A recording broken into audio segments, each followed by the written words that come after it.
In this module, we're finally going to work with some code using the Spark shell to demonstrate some basic functional programming concepts that you'll need to understand to be successful working with Spark. So what is functional programming? In short, it means defining your applications in terms of functions instead of objects. But more subtly, it uses a declarative programming paradigm, which is a style of building applications by describing what the program is doing, versus the imperative style you're probably more familiar with, where you write code to create algorithms to change program state. As a more concrete illustration of this, consider a list of elements. In a typical imperative program, you might write a loop that traverses and modifies the elements of the list. In contrast, a functional program would use a higher order map function that applies a defined function to each element of that list, returning a new list as a result. So what's the big deal about functional programming? Well, think about creating a factory to build something. One way you might set it up would be to decide ahead of time what you think would be the best way to build your product and make an assembly line for it. Each step in the process is now completely dependent on what happens before it, and if you need to optimize the process, you might need to reconfigure the whole line. And this is similar to imperative programming. Now, if you were to set up construction in a functional way, you'd split the manufacture of each component into its own room, where the individual workers don't need to be aware of the changing state of whatever you're building. This makes it very easy to spot errors and inefficiencies and reconfigure the assembly process as each unit's very self-contained. And think about how this programming style might be a benefit for a distributed application like Spark. It's much easier to parallelize and optimize the execution of an application written in this functional manner. So back to Spark. There are two main ways of executing Spark applications. The more traditional style of writing standalone code in an IDE or any other editor, which you then compile, package, distribute, and then execute in a Spark environment, but Spark also provides a shell which you can use for exploratory analysis without having to write static programs.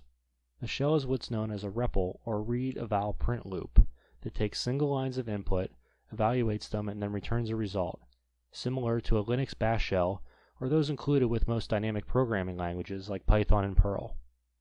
This is incredibly useful for one-off type jobs, such as situations where you might want to take a sample of data, run some Spark actions or transformations on it, and see the results, essentially experimenting with it. It's also useful for debugging larger Spark applications. For example, if you have an application that crashes when it tries to process a certain file, you can dig into that deeper by running just the subset of code that is failing on the specific file that is causing a problem. So let's see how functional programming looks in the Spark shell. For this and all the code examples in the course, we're going to be using the Scala programming language. And Python is also very popular for Spark, and so all of the examples will have Python alternatives provided in the course resources. But I think that Scala is a better language for an introduction to big data programming, and Spark specifically since it's statically typed, and since Spark is written in Scala, its programming style fits a little more naturally. Also, newer Spark features tend to be implemented sooner and mature faster in Scala versus Python, or Java or R. So starting the Spark shell is simple. If you look in the bin directory of your Spark installation, you'll see an executable named Spark shell. Also, there's executables PySpark and SparkR for the Python and R versions of the shell, but running the Spark shell command will start a Scala Spark shell application. Now you can think of the Spark shell as an enhanced Scala shell, specific for writing and executing Spark applications. While the basic Scala shell just loads the libraries to interactively execute Scala statements, the Spark shell does the additional work of loading the core Spark libraries and creating what is known as the Spark context for you. When you invoke the Spark shell like we did with no additional options, you'll create a basic Spark context running one process locally on your machine, using the default amount of RAM for a new Java virtual machine. You can also specify options to configure the runtime. For example, to add additional libraries, connect to a remote cluster, tune the available memory and parallelization available for your applications, and we'll cover all of that later when we talk about building complete applications. Here, after the shell initializes, you see a message that the Spark context is available via the SC value. Since this Spark context is the entry point for a Spark application, allowing you to connect to a cluster, configure the runtime, manage job execution, and so on, the shell automatically configures all this for you, so you can go straight to writing code. Now let's see how easy it is to work with the shell and the REPL. As we enter lines of code, you can see they're evaluated and then a result is returned. In this case, we're executing some simple programming statements and then storing the results and values. In Scala, a val is an immutable value, and when programming in a functional style, all variables are supposed to be immutable. Now, while Scala does provide a mutable type, var, as a best practice, you should prefer val as much as possible. Okay, so this is functional programming, right? Now let's define a function. We'll create a square root function that will take an integer and return the square of that. And then calling it is similar to doing so in most other programming languages.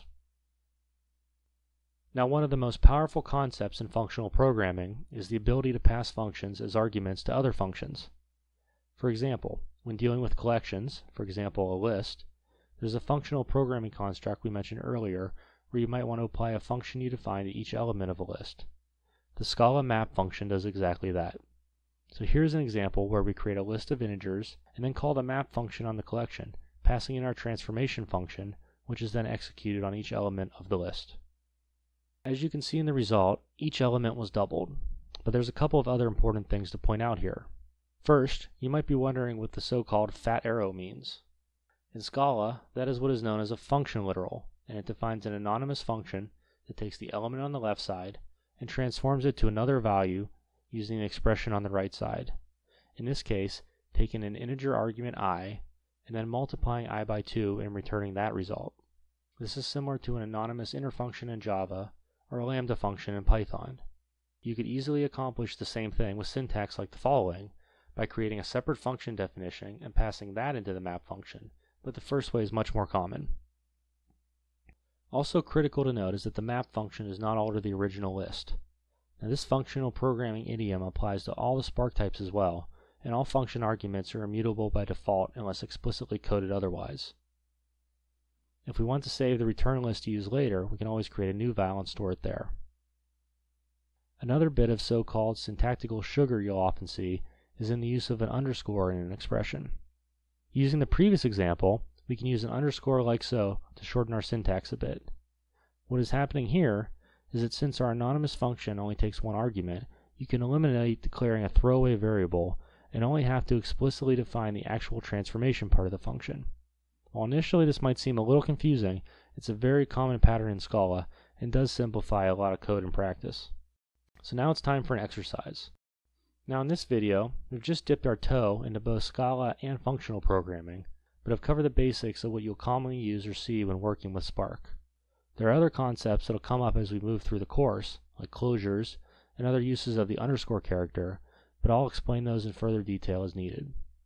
In the next module, we're going to talk about some specific Spark programming concepts, like more about the Spark context we talked about earlier, but now that you've seen the basic REPL included with Spark, we'll be demonstrating the next examples by introducing what can be thought of as a more modern shell environment for a richer experience when doing exploratory analysis using what are known as notebooks.